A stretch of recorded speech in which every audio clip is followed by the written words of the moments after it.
Bonjour chers frères et sœurs, je vous salue, vous qui aimez l'histoire.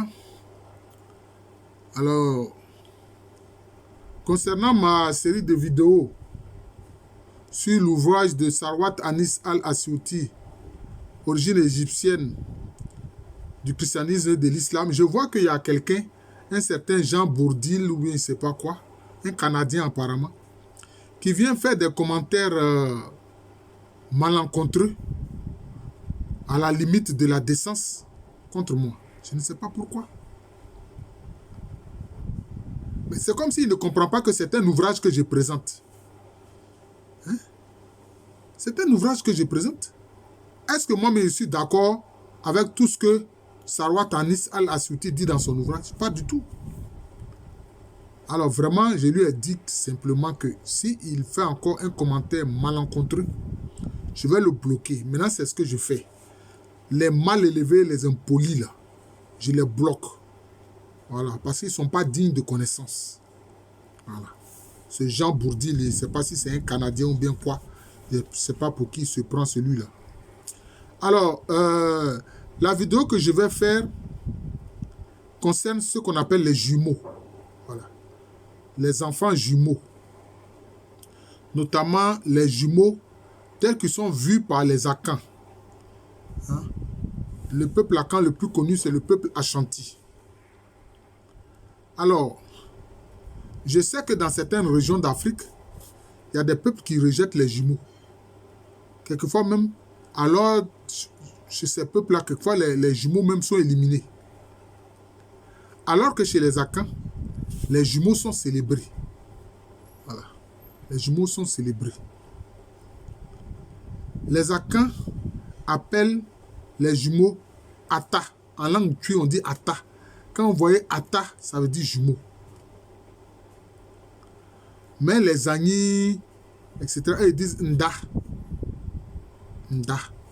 Il y a certains qui disent Ata, mais chez les Brons, notamment, chez certains Brons, on dit Nta.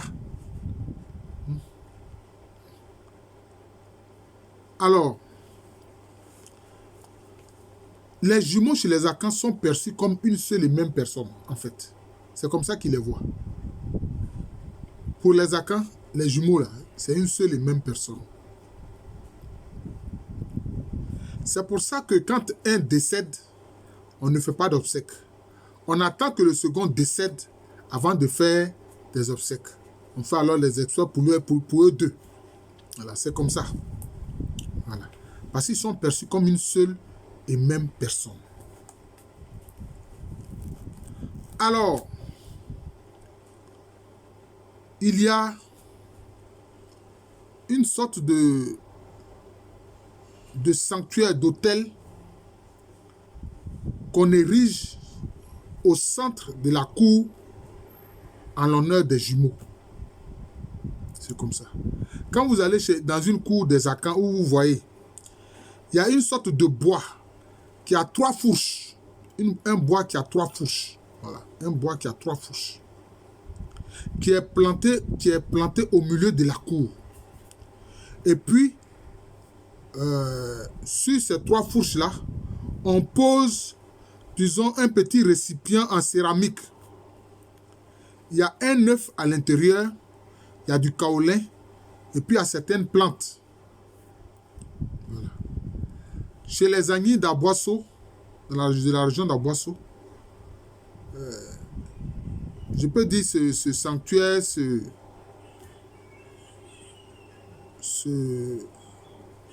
bois à 3 fourches avec un œuf, etc. On fait des libations, on fait des rituels là. Ça s'appelle Nyangon.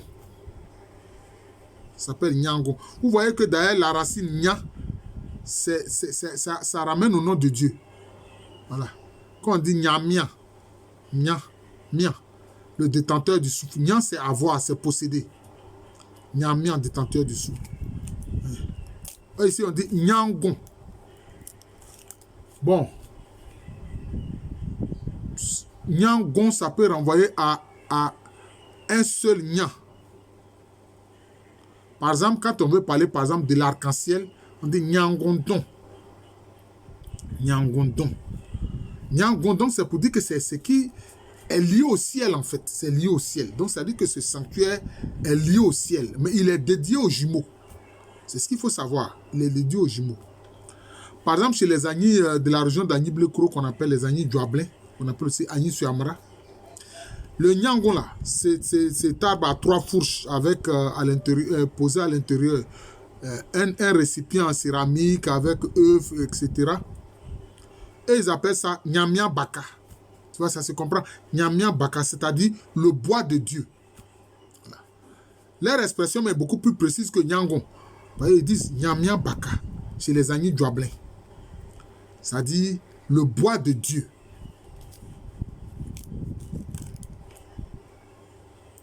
Et donc, on fait des rituels, voilà, adressés à Dieu en l'honneur des jumeaux. Donc, dans une cour des Akans, quand vous voyez ce bois à 3 fourches là, voilà, donc c'est dédié aux jumeaux. Mais c'est lié aussi à un rite qui concerne le Créateur lui-même. On dit le bois de Dieu, Nyamia Baka. Nyangon, Pon, ça veut dire possesseur unique. Donc ça renvoie aussi au Créateur. Alors,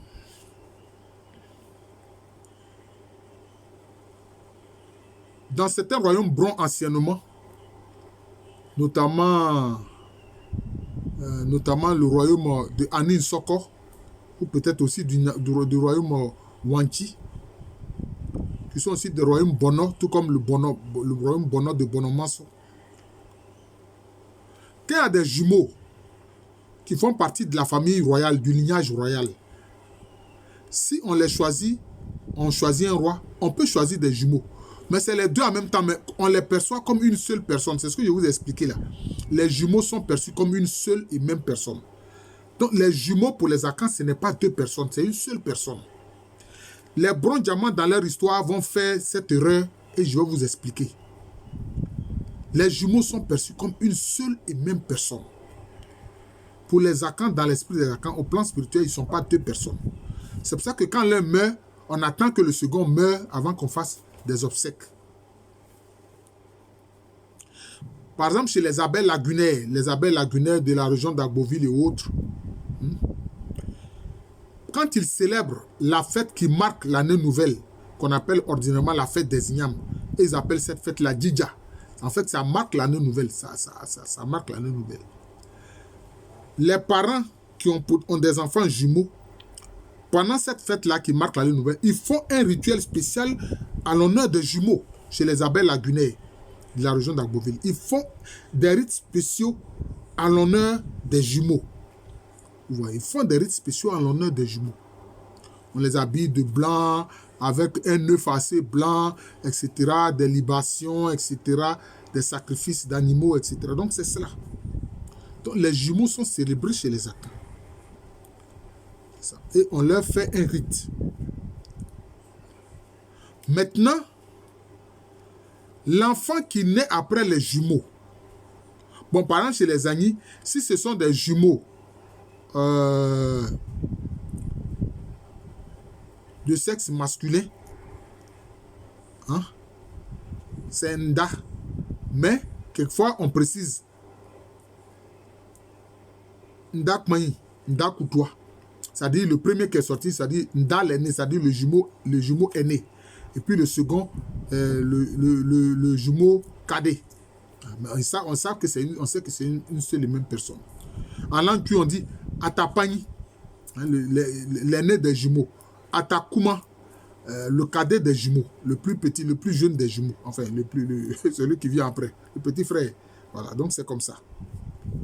Ouais. Et donc, dans les royaumes Bono, il est arrivé on intronise des jumeaux qui font partie de la famille royale comme roi. Mais donc, c'est une seule et même personne qui gouverne. Même si, à l'observation, on voit qu'il s'agit de 2 personnes. Il faut comprendre ça. Maintenant, si c'est des jumeaux où l'un est masculin et l'autre est féminin, on dit quoi? Le garçon, on dit Ndabian. Chez les Agnis, on dit Ndabian. Et puis maintenant, le jumeau de sexe féminin, on dit Ndabla. Voilà. Hein, ça dit jumelle. Voilà. C'est comme ça. Si c'est garçon et femme, c'est comme ça. Ndabian pour celui qui est de sexe masculin. Ndabla pour celui qui est de sexe féminin. Voilà, c'est comme ça. Maintenant, l'enfant qui naît après des jumeaux, lui aussi, on lui donne un nom particulier. Pourquoi? Parce qu'on estime qu'il est le porte-parole des jumeaux. Il est le porte-parole des jumeaux. Celui-là, les Ashanti et les Baoulés l'appellent Amani. Quand vous voyez le nom Amani, là, c'est quelqu'un qui est né après des jumeaux. En principe, hein, ça c'est en principe. Mais comme aujourd'hui, avec la confection de l'état civil, des noms, etc., quelqu'un qui s'appelle Amani, il peut faire son enfant, il lui donne le nom Amani, alors que ce dernier n'est pas né après des jumeaux. Sinon, quand vous voyez Amani, normalement, Amani, c'est-à-dire celui qui est né après des jumeaux. Chez les Ashanti, on dit Amani. Et chez les Baoulés aussi, on dit Amani. Parce que beaucoup de Baoulés sont d'extraction Ashanti.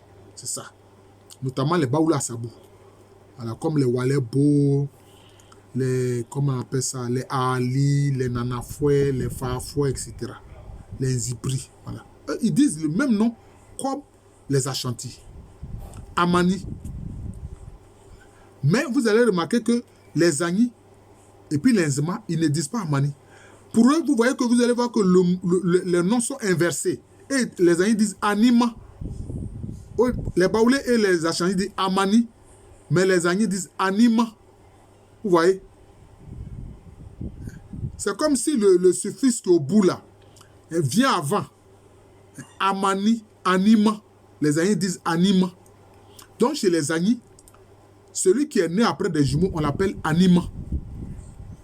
Et puis maintenant chez les Nzema, voilà, les Nzema qui sont au sud-est de la Côte d'Ivoire et au sud-ouest du Ghana, eux ils disent Alima. Quand vous voyez Alima, c'est celui qui est né après des jumeaux. Voilà. Le père de ma mère, on l'appelait Alima. Alima Nyamke François, parce qu'il est né après des jumeaux. On l'appelait Alima. Et donc c'est comme ça. Mais Alima, Anima, c'est le même nom. Même Amani, c'est le même nom, mais bon, il y a un petit changement, c'est tout. Oui, c'est cela.